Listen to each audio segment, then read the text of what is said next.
가장 힘든 일, 기다림이란 책을 쓴 데비 에커맨이라는 여인이 있습니다. 30년 넘게 간호사로 알코올 환자와 그리고 마약 중독자들을 치료하는 일에 헌신했습니다.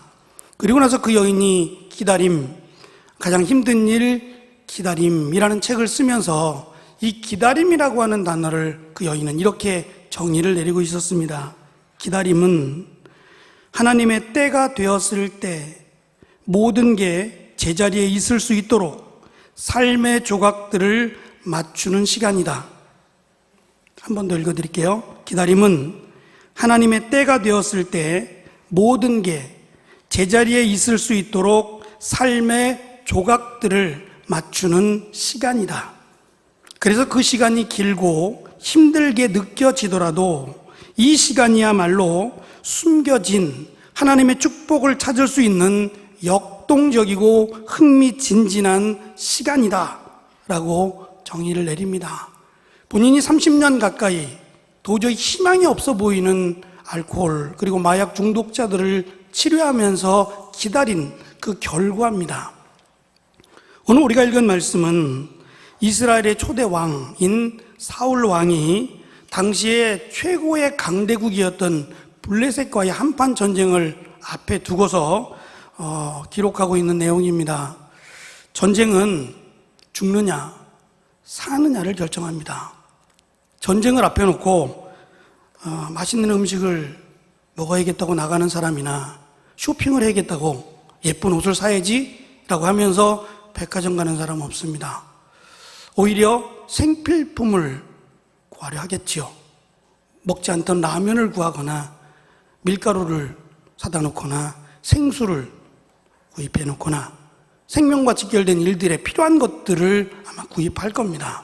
이처럼 전쟁은 우리의 일상생활 가운데 가장 중요한 순간이라고 아마 여겨집니다. 전쟁을 이미 경험했던 어르신들은 아마 아실 겁니다. 얼마나 전쟁이 끔찍하고 무섭고 잔인한지에 대해서도 아실 것입니다. 지금 이러한 전쟁을 앞두고 사울 왕이 지금 사무엘 선지자를 기다려야만 합니다. 이때 사무엘 선지자는 나이 많은 노인이었습니다. 지팡이를 짚고 이 험한 길을 걸어와야 되는, 빨리 걷지도 못하는 그런 상황 속에서 7일 동안 기다리라는 말을 사울 왕이 들었습니다. 2절을 보시면 우리가 읽은 말씀에서 사울이 서둘렀던 이유가 설명되어 있는데요. 블레셋과 싸우기 위해서 모여든 이스라엘 무리는 3,000명에 불과했습니다. 그리고 11장 8절에 가면 30만 명이었는데 99%가 다 도망가고 3,000명만 모여 있는 겁니다.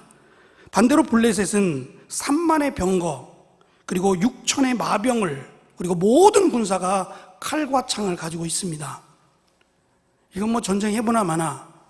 더구나 이스라엘 백성들은 칼을 든 자가 사울과 요나단만 칼을 들었다고 했으니까 다른 군사들은 돌이나 막대기를 든 것이 전부였습니다.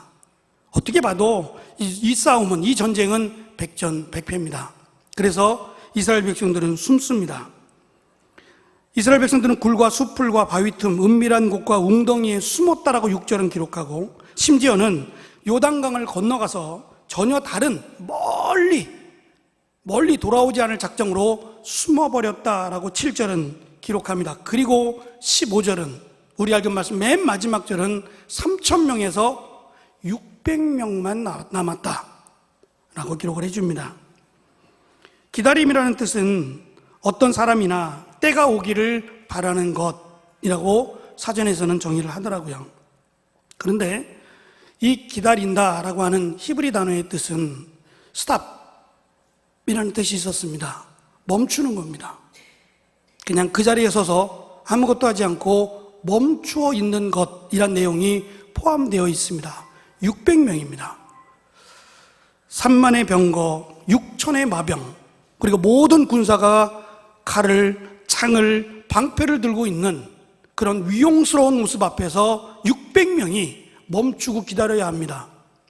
돌을 쌓는 것도 아니고 어떤 작전을 세우는 것도 아니라 그냥 막연하게 사무엘 선지자가 오기만을 기다려야 하는 겁니다. 사울 왕도 나름대로 변명이 있습니다. 정한 시간에 오지 않았다. 더 이상 기다릴 수 없다. 라고 해서 수하들에게 번제물과 화목제물을 가지고 와라. 라고 하면서 제사를 드렸습니다. 제사가 끝나기가 무섭게 사무엘 선지자가 나타났습니다. 그리고 사울 왕에 대해서 책망을 합니다. 그 책망은 왜 제사를 드렸느냐에 대한 책망이 아니라 망령된 일을 했다라고 하는 책망입니다. 도대체 사울 왕이 행한 망령된 일이라는 게 무엇일까요? 제사라고 하면 사울 왕도 기름 부음을 받았기 때문에 제사를 지낼 수 있습니다. 다윗도 사무엘하 6장 17절에 보면 여호와의 궤가 돌아올 때에 여호와의 궤를 메고 들어가서 다윗이 그것을 위하여 친 장막 가운데서 준비한 자리에 그것을 두매 다윗이 번제와 화목제를 여호와 앞에 드렸다 그랬습니다. 그의 아들 솔로몬도 제사를 드렸습니다. 열왕기상 3장 3절에 보면 솔로몬이 여호와를 사랑하고 그의 아버지 다윗의 법도를 행하였으나 산당에서 제사하며 분향하였더라. 왕들도 제사를 지낼 수 있었습니다. 꼭 레위인만, 제사장들만 제사를 지내는 게 아니라 기름 부음을 받았던 왕도 제사를 지낼 수 있었다는 말입니다. 그것은 문제가 아니라는 말입니다. 그러나 한 가지 예외가 있었습니다. 그 예외는 다윗이 장막에서 제사를 드린 것, 그리고 솔로몬이 그 산당에서 제사를 지낸 것은 모두 예배 초소와 관련된 곳에서 드린 제사였고요. 전쟁 중에 전장에서 드리는 제사는 반드시 선지자가 해야 됩니다. 죽느냐 사느냐를 결정하는, 전진이냐 후퇴냐 이것을 결정하는 제사는 반드시 선지자가 해야 됩니다. 왜냐하면 이 한마디의 말로 죽느냐 사느냐가 결정되기 때문이에요. 그래서 레위인이 아니라 하나님이 세운 하나님의 말씀을 전달할 선지자를 기다려야 되는 겁니다. 그리고 그 선지자의 입을 통해서 하나님의 말씀, 제사를 드리고 하나님이 선지자의 입을 통해 가라, 뒤로 물러가라 라고 말씀하시면 그 말씀대로만 순종하면 됩니다. 사무엘 선지자는 하나님의 말씀을 갖고 있었습니다. 그리고 사울 왕이 바라보고 있는 블레셋은 철을 가지고 있었습니다. 누가 봐도 보이지 않는 하나님의 말씀보다는 눈에 보이는 철을 더 무서워할 것이 분명합니다. 그래서 사울 왕은 보이지 않는 하나님의 뜻보다 눈에 보이는 엄청난 위용을 자랑하는 칼과 창을 든 블레셋 사람들이 두려워서 이 모습을 보고 흩어지고 도망치고 있는 이스라엘 백성들을 한 명이라도 더 붙잡아 놓고자 서둘러 제사를 드렸습니다. 제사를 드리는 이유가 뭡니까? 정말 하나님께 예배드리기 위해서, 정말 하나님의 뜻을 묻기 위해서 제사를 드리는 것이 아니라 전쟁을 치르기 전에, 전쟁을 하기 전에 마치 거쳐야 되는 과정으로서 제사를 드리는 겁니다. 이것 안 하면 안 될 것 같으니까 그냥 제사를 후딱 해치워버리듯이 해버리고 만 겁니다. 거기에는 하나님을 기다리는 마음도 하나님의 뜻에 대한 바람도 없습니다.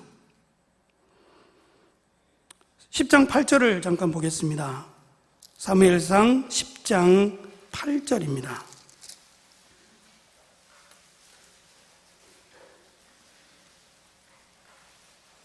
같이 읽습니다. 시작. 너는 나보다 앞서 길갈로 내려가라.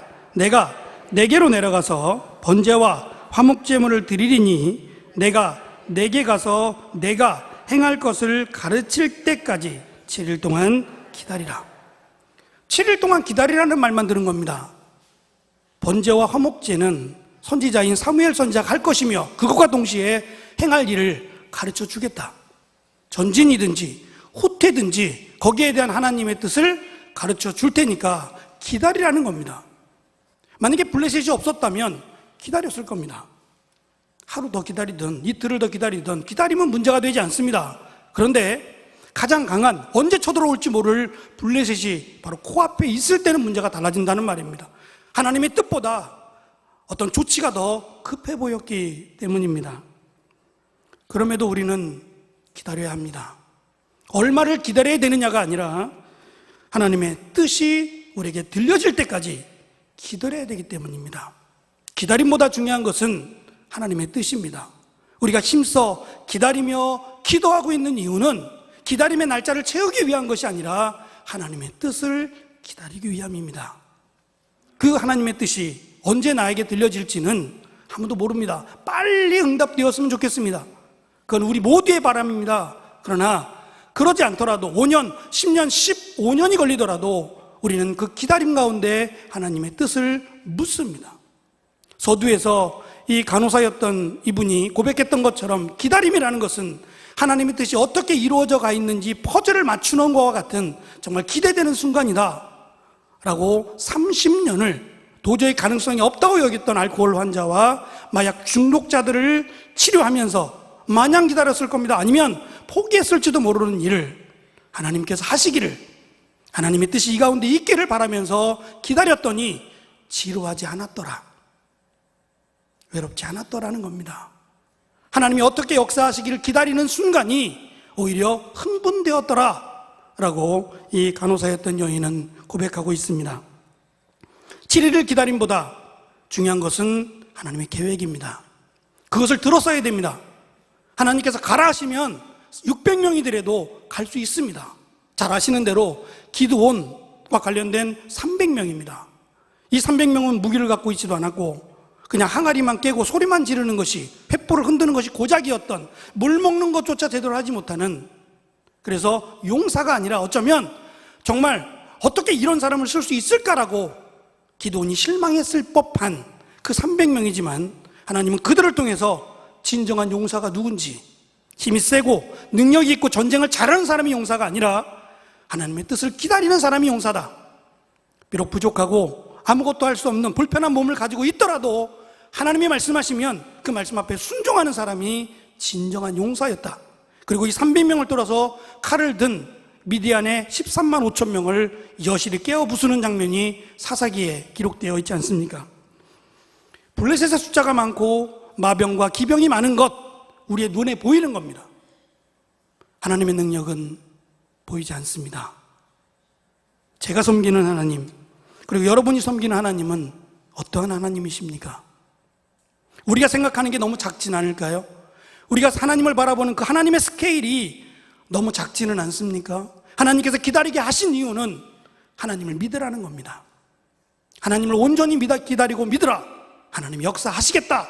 그것을 보여주기 위해서 사울 왕에게 나이 많은 늙은 사무엘 선지자를 기다리게 했던 겁니다.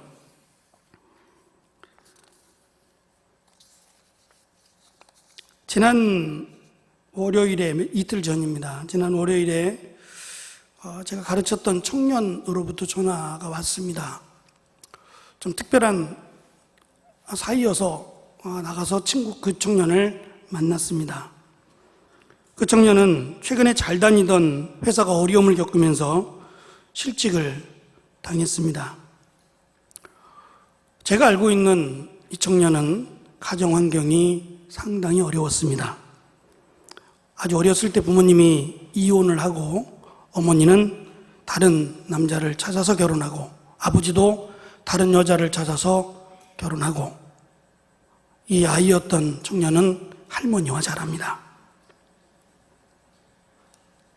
그리고 비행 청소년으로 이 어린 나이를 내 마음대로 세상을 비방하며 조롱하며 그렇게 살다가 예수님을 만납니다. 그리고 더 이상 세상을 비방하기보다 이제 하나님, 나의 이 쓴뿌리 같은 인생을 하나님 고쳐주셔서 하나님의 축복된 삶으로 이끌어달라고 기도하기를 시작합니다. 그리고 마음을 고쳐먹고 검정고시를 보았습니다. 그리고 방송통신대학에 들어가서 졸업을 하고 그럴싸한 직장에 들어갑니다. 누가 봐도 성공했다, 정말 성공했다 라고 생각할 수 있는 그때에 그만 직장을 잃어버린 겁니다. 그리고 다시 옛날 생각이 나서 전화를 한 겁니다. 감사한 것은 제가 오늘 말씀을 준비하고 있는 내용이 그럼에도 기다리라는 제목의 말씀이었습니다. 제가 해줄 수 있는 말은 그럼에도 기다려라. 이 기다림이 너를 절망 가운데 몰아넣지 않을 거다. 네가 지금까지 그랬듯이 하나님이 나와 함께 하심을 느꼈기에 여기까지 왔고 앞으로도 하나님께서 너와 함께 하실 것을 믿기에 좀 설레임으로 기다려봐라. 그게 믿음이다. 하나님께서 어떻게 역사하실지는 네 믿음만큼 하나님이 함께 하실 거다. 정말 하나님을 믿고 있는가를 시험하기 위해서 어쩌면 네가 실직을 당할 수도 있지 않겠느냐. 그래서 여기까지 온 것이 내 힘이 아니라, 내 능력이 아니라 하나님이 도우셨다. 바로 이것을 깨닫게 하기 위해서 하나님이 실직이라고 하는 정말 감당하기 어려운 수를 계획하신 것은 아니겠느냐. 우리는 그걸 원하지 않는다. 그러나 이루어진 일을 돌아보면 하나님이 네가 미워서, 네가 싫어서 그러지는 분명히 않았을 것 같다. 너는 기도하고 있었고 하나님 나와 함께 해주시면 감사합니다 고백하고 있었기에 분명히 이것도 하나님이 세운 계획 가운데 하나일 것 같다. 힘내고 다시 기도해라. 여기까지 인도하신 하나님, 나를 축복해 주셔서 더 이상 악의 소굴이 아니라 하나님을 찾고 부르짖는 기도의 자리로 나오게 하신 하나님, 내가 하나님을 잊고 살았습니다. 내가 잘한 것처럼, 내가 열심히 해서 여기까지 온 것처럼 착각한 거 용서하시고 이제 하나님만 온전히 섬기게 도와달라고 기도해봐라. 그리고 너도 나중에 기다림이 축복이었다고 얘기할 수 있었으면 좋겠다. 힘들어하는 사람들, 좌절할 수밖에 없는 어려움에 있는 사람들, 너보다 더 힘든 사람들에게 기다리라는 말을 내가 하는 것보다 내가 하는 것이 훨씬 더 설득력이 있을 것 같다. 그때 너의 간증이 정말 힘든 사람들의 손을 번쩍번쩍 일으켜 줄 수 있는 그런 간증이 되었으면 좋겠다 라고 말하며 기도해주고 헤어졌습니다. 기다린다는 것은 즐겁지 않습니다. 그러나 기다려야 될 때가 오거든 즐기시는 건 어떨까요?